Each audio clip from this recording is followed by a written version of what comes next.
Well, the fears that a bomb could go off on a plane or inside a terminal are very real, with attacks happening in the airports in Brussels and Istanbul recently. Now airports are going to the dogs in an attempt to sniff out the presence of explosives. CCTV's Hendrik Sabrandi reports from the U.S. state of Colorado. It's why passengers often have to wait to board flights. The threat of terrorism has made security priority one at places like Denver International Airport. Just don't pay any attention to it. I understand that it can happen, but I just try not to think about it. Currently, we're running passenger screening canine operations. Dogs like this black Labrador named Ace have become a common sight here.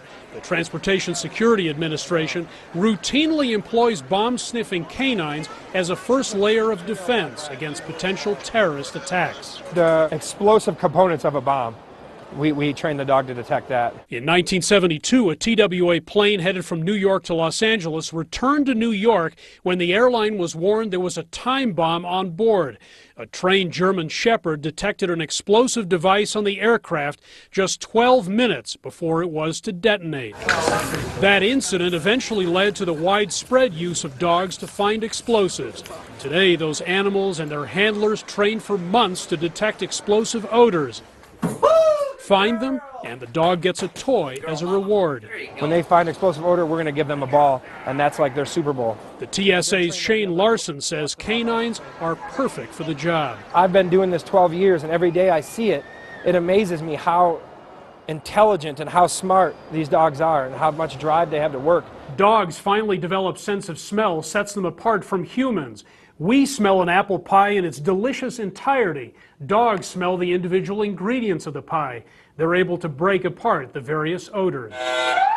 That ability has become more and more valuable as terrorists target airports like Istanbul and Brussels, places where large numbers of passengers gather. The more people you get in one area, the more vulnerable that is. At airports like Denver's, dogs are deployed at random times and act as a deterrent. They're typically sporting breeds with floppy ears that don't intimidate travelers, but are meant to provide an extra layer of security. I feel more comfortable here than I do in some public venues. That's the guy. 900 canine teams are now on patrol at U.S. airports. The TSA says passengers have benefited with shorter lines and safer travel. Fortunately, so far, the dog rewards have only come during drills like this one. Hendrik Sabrandi, CCTV, Denver.